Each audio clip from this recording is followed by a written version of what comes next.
आज की इस क्लास में हम लोग मैथ के प्रैक्टिस सेट करने वाले हैं और यह प्रैक्टिस सेट जो होगा आरआरबी रेलवे के ग्रुप डी के लिए स्पेशल है। तो आइए जिसे हम देखेंगे। इसमें पहला क्वेश्चन आपके सामने क्या दिया गया है। पहला क्वेश्चन आपको दिया गया है, यदि अंकित मूल्य एवं विक्रय मूल्य का अनुपात 25:24 है तो छूट ज्ञात कीजिए। बहुत ही सिंपल सा क्वेश्चन है। कहा गया है कि अंकित मूल्य और विक्रय मूल्य, अंकित मूल्य यानी मार्क प्राइस जो होता है जिसे आप बोलते हैं एमपी, वह कितना दे रखा है 25, यानी खरीदारी जो उस पर छपा हुआ मूल्य कितना है 25 और उसे बेच कितने में रहा है सेलिंग प्राइस वह है 24। तो आपसे पूछ रहा है छूट यानी डिस्काउंट, आपसे पूछा जा रहा है कि कितने परसेंट का डिस्काउंट होगा। तो देखिए क्या करेंगे। अब देखिए इसमें 25 जो है उस पर छपा हुआ है और 24 में बेच रहा है, डिस्काउंट कितने का हुआ 1 का हुआ। और डिस्काउंट हमेशा जब होता है 1 पे तो छूट परसेंटेज जब निकालते हैं तो हमेशा किस पे निकालते हैं, छपा हुआ मूल्य यानी अंकित मूल्य पर। तो अंकित मूल्य कितना है 25, परसेंटेज निकालेंगे 100 से भाग कर देंगे, गुणा कर देंगे तो 25 के 100 आ जाएगा 4%। कितना आएगा 4% आ जाएगा, यानी जो छूट कितने का दे रहा है 4% का दे रहा है। क्वेश्चन नंबर दूसरा में क्या कहा गया है, कहा कि सरल कीजिए क्वेश्चन में 1 - 1/3, दूसरे क्वेश्चन 1 - 1/4। तो अगले क्वेश्चन में दिया गया 1 - 1/5 डॉट डॉट करते हुए 1 - 1/100। इसको सरल करना है। तो इसको आप सरल किस प्रकार से करेंगे, आइए देखिए। इसको सरल करने के लिए आसान मेथड है। आप लिखेंगे, देखिए 3 × 3, 3 में से आप 1 घटाएंगे कितना आएगा 2, तो हो जाएगा 2/3 गुणे 4 × 4, 4 में से 1 घटाएंगे क्या आएगा 3/4 आ जाएगा गुणे। अब यहाँ से 5 × 5, 5 में से 1 घटाएंगे तो क्या आएगा 4/5। ठीक, डाट डाट डाट इस तरह करते चले जाएंगे। 100 × 100 में से घटाएंगे तो क्या आएगा 99/100 आ जाएगा। तो आप देख रहे होंगे कि यहाँ एक दूसरे से कटते जा रहे हैं। यहाँ से 3 कटा 3 से, 4 कटा 4 से, तो अगली संख्या यहाँ पर क्या होगी 5/5 से भी क्या होगा कटते चला जाएगा। अगर इधर ऊपर वाला छूट रहा है तो इधर नीचे वाला बचेगा। ठीक है, अगर इधर ऊपर वाला कट रहा है नीचे वाला बच रहा है तो इधर ऊपर वाला बचेगा, यानी शुरुआत का अंश बचेगा तो लास्ट का हर बचेगा। ठीक है, तो यहाँ पर कौन सब कट जाएंगे, जो 99 है तो यहाँ पे जो कोई संख्या जो अगर 99 रहेगा और 99 से 99 क्या होगा कट जाएगा, क्या बचेगा 2/100 बचेगा। 2/100 को काट देंगे तो 1 कम 2 और ये 50 बाद में कट जाएगा, यानी 1/50 आएगा। क्या आएगा 1/50 आएगा। अगला क्वेश्चन कहा है कि वह छोटी से छोटी संख्या ज्ञात की जिसे 2, 3, 4, 5 द्वारा विभाजित करने पर प्रत्येक स्थिति में एक शेषफल आए। जब इस प्रकार से क्वेश्चन आपसे पूछा जाए कि छोटी से छोटी संख्या ज्ञात करने के लिए तो समझिएगा कि इसका हमको एलसीएम निकालना पड़ेगा। तो हम पहले यह देखते हैं कि 2, 3, 4, 5 से विभाजित होने वाली संख्या कौन सी है। तो आपको इसका एलसीएम निकालना पड़ेगा 2, 3, 4, 5 का। तो 2, 3, 4, 5 जब एलसीएम निकालेंगे तो देखिए 2 जो है इसी 4 में मिल जाएगा। ठीक है, और 3 3 से कटेगा, 4 4 से कटेगा, 5 5 से कटेगा। ठीक है, गुणा कर दीजिए आपस में, 5 को 20 60 हो जाएगा। एलसीएम इसका कितना आएगा 60 आएगा। अब यह 60 एक ऐसी संख्या है जो 2 से भी विभाजित होगी, 3 से भी, 4 से भी और 5 से विभाजित हो जाएगी। लेकिन आपको बताना है कि जब हम भाग करें इन सभी संख्याओं से शेषफल कितना आना चाहिए 1 आना चाहिए। तो 1 इसी में हम क्या करते हैं जोड़ देंगे, यानी वह संख्या कितनी होगी 61 होगी, जो 2, 3, 4, 5 से भाग देने पर शेषफल हमेशा कितना बचाएगी 1 आएगा। तो वह संख्या कौन सी होगी 61 होगी। ठीक है, जब बड़ी से बड़ी संख्या पूछा जाता है तो हम मौसा निकालते हैं, छोटी छोटी संख्या पूछा जाता है तो क्या निकालते हैं लसा निकाला जाता है। इस बात का ध्यान रखिएगा। अगला क्वेश्चन चौथा कहा है कि ए, बी और सी मिलकर 490 रुपए में, कोई कहा है कि ए, बी और सी मिलकर किसी काम को, देखिए यहाँ पर आएगा, किसी काम को क्या करते हैं 490 रुपए में कर सकते हैं। और ए और बी मिलकर किसी काम का 5/7 करें तो सी का हिस्सा बताइए। यहाँ पे मिस्टेक हो गया है, ए, बी और सी मिलकर एक काम को कितने लिख सकते हैं, यहाँ पर एक काम को 490 रुपए में कर सकते हैं। अगर तीनों मिलकर करेंगे कितने रुपए में करेंगे 490 रुपए में। कहा है कि ए और बी अगर एक साथ मिलकर काम करते हैं, काम का 5/7 भाग करते हैं, कितना करते हैं, टोटल काम तो 7 है और 5 काम कौन करता है ए और बी करता है, टोटल काम 7 है। देखिए यहाँ पे जो 5/7 लिखा है इसका मतलब यह हो गया कि टोटल काम 7 है, जिनमें से ए और बी मिलके कितना कर रहे हैं 5, तो सी कितना करेगा 2, क्योंकि टोटल कितना है 7 काम है। तो यह जो 7 यूनिट जो काम है, इस 7 यूनिट को अगर पूरा करेंगे तो टोटल कितने रुपए के बराबर होगा? 490 रुपए का। तो 1 यूनिट का निकालेंगे तो 70 आ जाएगा। आपसे पूछा गया सी का हिस्सा बताइए, सी कितना करता है? 2 करेगा, तो 2 निकालेंगे तो हो जाएगा 140। यानी इसका जो सी का हिस्सा है वह कितना आएगा? 140। क्वेश्चन को फिर समझ लीजिए। यहाँ दिया 5/7, यानी 7 जो बटा में है टोटल काम है, और ए और बी दोनों मिलकर सिर्फ 5 कर रहे हैं। 7 में से कितना कर रहे हैं? 5 काम करेंगे, ठीक है। तो 2 कौन करेगा? 2 सी करेगा। और हम जानते हैं कि जो 7 काम करेगा टोटल मिला के कितना पाएगा? 490 रुपये पाएगा। तो 1 यूनिट का निकाला गया 70, जो 1 काम करेगा 70 पाएगा, ठीक है। टोटल काम करना कितना है? 2, तो 70 गुना कितना हो जाएगा? 140 हो जाएगा। आइए 5वां वाला देखिए। सरल कीजिए कि 34 भागे 17 का 2 + 5, ठीक है। यह बहुत ही सिंपल सा क्वेश्चन, अक्सर लोग गलती भी कर देते हैं, ठीक है। देखिए कैसे दिया है कि 34 भागे 17 का मतलब क्या होता है? गुणा 2, यहाँ पे आपका हो जाएगा 2 + 5। तो पहले इनका आप गुणा कर दीजिए, ठीक है। का मतलब गुणा, तो गुणा हो जाएगा, तो जाएगा 34 भागे 17 दूनी 34 + 5। 34 में 34 में भाग करेंगे 1 आएगा, 1 + 5 बराबर कितना आ जाएगा? 6। अगर 6 देखें तो ऑप्शन नंबर कौन सा सही होगा? दूसरा वाला सही होगा, ठीक है। अब अगला क्वेश्चन जो आपका छठा क्वेश्चन दिया गया है, कहा है कि एक दुकानदार 9 वस्तु बेचकर 1 वस्तु के विक्रय मूल्य के बराबर लाभ अर्जित करता है, तो उसका लाभ प्रतिशत ज्ञात कीजिए। देखिए कोई दुकानदार है, वह 9 वस्तु बेचता है, तो उसे 1 वस्तु के बराबर, 1 वस्तु के विक्रय मूल्य के बराबर लाभ होता है। जितने में वो वस्तु बेच देता है, 1 वस्तु को, 9 वस्तु को बेचता है, उसी मूल्य पर उसको 1 वस्तु के बराबर क्या होता है? लाभ होता है। तो आपको बताना है उसका लाभ प्रतिशत कितना होगा। तो आप मान लीजिए कि वह 1 वस्तु 1 रुपए में बेच रहा है, तो 9 वस्तु कितने में बेचा होगा? 9 रुपए में। तो उसकी सेलिंग प्राइस कितना हो गई? 9 रुपए। अगर वह बस 1 वस्तु को 1 रुपए में बेचेगा तो 9 वस्तु कितने में बेचेगा? 9 रुपए में। तो 1 वस्तु के बराबर उसको क्या हो रहा है? लाभ हो रहा है, यानी प्रॉफिट उसको कितने का हुई? 1 रुपए की। तो 1 रुपए का उसको प्रॉफिट हो गया, तो वह बेचा कितने में है? 9 में। 1 का प्रॉफिट हुआ तो इसका कास्ट प्राइस यानी क्रय मूल्य कितना होगा? तो हम सेलिंग प्राइस में से इसका प्रॉफिट घटा देंगे, कितना आएगा? 8। ये इसका आ जाएगा कास्ट प्राइस, यानी 8 रुपए में खरीदा है। तो आपको उसका लाभ प्रतिशत बताना, तो हो जाएगा 1/8, यानी लाभ गुणे क्रय मूल्य लाभ बटा क्रय मूल्य गुणे 100 हो जाएगा, ठीक है। परसेंटेज निकालेंगे तो 4 दूना 8 हो जाएगा, 4 से काटेंगे 25, यहाँ आएगा 25/2, भाग कर देंगे तो आएगा 12.5%, यानी उसको कितने का लाभ होगा? वह होगा 12.5% का क्या होगा? उसको लाभ होगा, ठीक है। आइए कीजिए 0.2 बार प्लस 0.5 बार, ये जो ऊपर पाई दिख रहे हैं इसको आप लोग बार बोलते हैं, ठीक है। फिर का 0.7 बार प्लस 0.8 बार, इसी को सरल करना है। जब ऐसे क्वेश्चंस आपके सामने आए और उसके ऊपर बार लगा हो तो आप कैसे लिखेंगे? तो आप इस प्रकार से लिखेंगे, यह 0.2 बार है, इसको हम लिख सकते हैं 2/9। इसको क्या लिखा जाता है? 2/9। उसी प्रकार से हम लिखेंगे 2/9 हो जाएगा, प्लस इसको लिखेंगे तो यह हो जाएगा 5/9 हो जाएगा, प्लस यह हो जाएगा 7/9, और अगला वाला आपका हो जाएगा 8/9। सबका हर बराबर है तो अंश को जोड़ दीजिए, तो 2, 5, 7, 8, ठीक है। तो हो जाएगा 8, 7, 15, 5, 20, 2, 22, तो हो जाएगा 22/9 हो जाएगा। अब 9 से हम 22 में करेंगे भाग, तो आएगा 9 दूनी 18, और ये 4 से बचेगा, आएगा 2 सही 2 सही 4/9। तो इसे हम लिख सकते हैं 2, यह तो हो ही जाएगा, और इसके बाद 4/9 को हम लोग लिख सकते हैं 2 प्लस, इसको ऐसे भी लिखा जा सकता है 2 + 4/9 आप लिखेंगे तो हो जाएगा 2 + 4/9 क्या लिख सकते हैं? 0.4 बार, जिसमें हम जोड़ेंगे तो आ जाएगा 2.4 बार, क्या आएगा? 2.4 बार, जबकि ऑप्शन नंबर कौन सा सही होगा? बी वाला।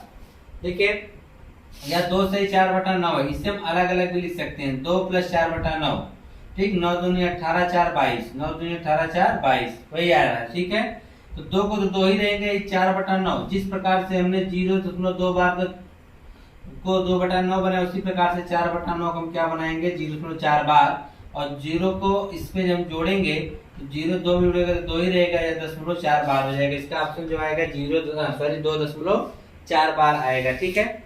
8वां वाला प्रश्न आपसे क्या कहा है, कहा कि एक पंखा 37.5 की छूट पर बेचा जाता है।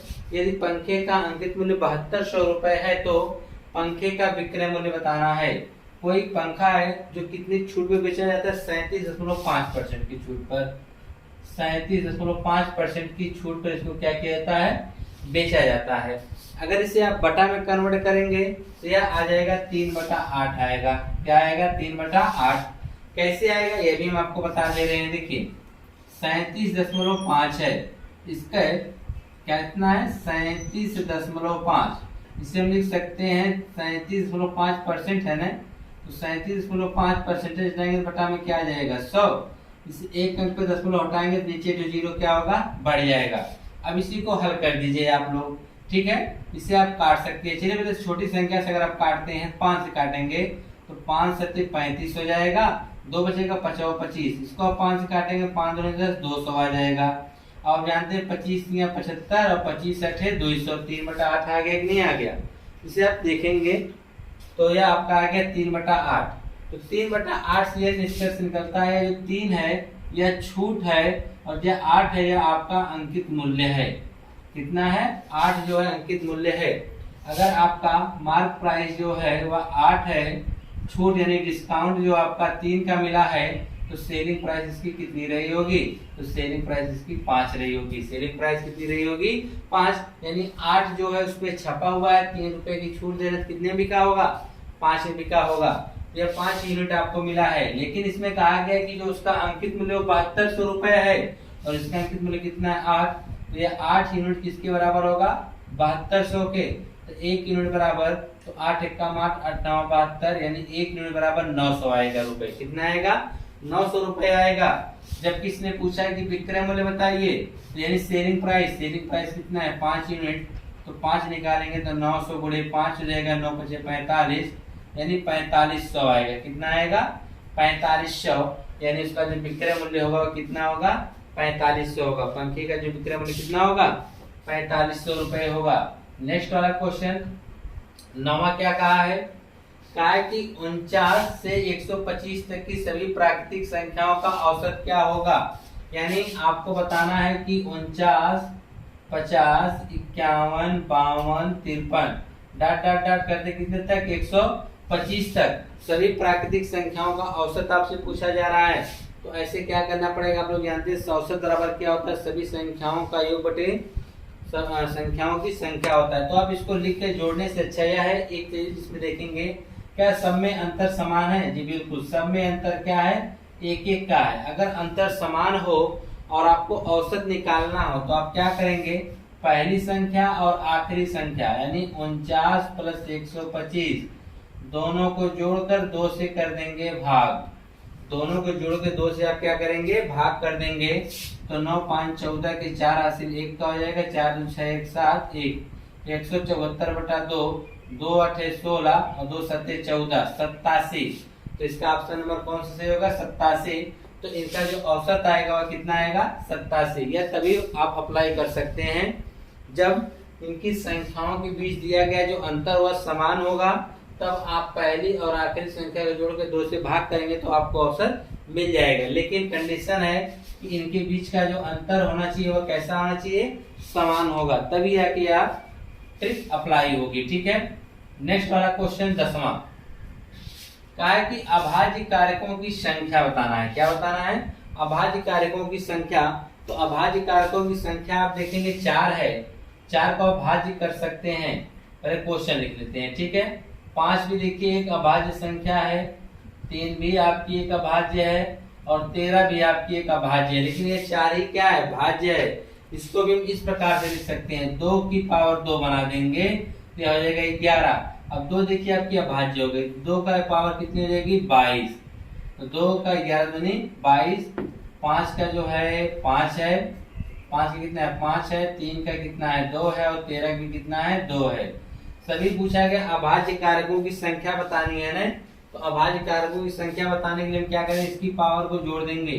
तो 22 5 कितना होगा 27, 27 दो सॉरी 22 5 27, 27 2 29, दो कितना हो जाएगा 31। टोटल अभाज्य कारकों की संख्या कितनी होगी 31। यहाँ पे ऑप्शन नंबर कौन सी होगा बी वाला। तो आप बता सकते हैं कि जो अभाज्य कारक होंगे उनकी संख्या कितनी होगी 31 होगी। कितनी होगी 31 होगी अभाज्य कारकों की संख्या। यह क्वेश्चन बहुत ही इंपॉर्टेंट है, इसको आप ध्यान से देख लीजिएगा, ठीक है। यह देखिए 11वां वाला भी क्वेश्चन बहुत ही इंटरेस्टिंग है अपने आप में। कहा है कि निम्नलिखित में से कौन सी संख्या से विभाजित हो सकती है। यह जो संख्या दी गई है 13 7 11 9, इनमें से किस संख्या से यह जो दिया गया है क्वेश्चन सॉल्व हो सकता है, नहीं विभाजित हो सकता है। तो इसको आप विभाजित कैसे करेंगे, क्या करेंगे 3 की पावर 93 और लिखेंगे जी, नहीं बिल्कुल नहीं।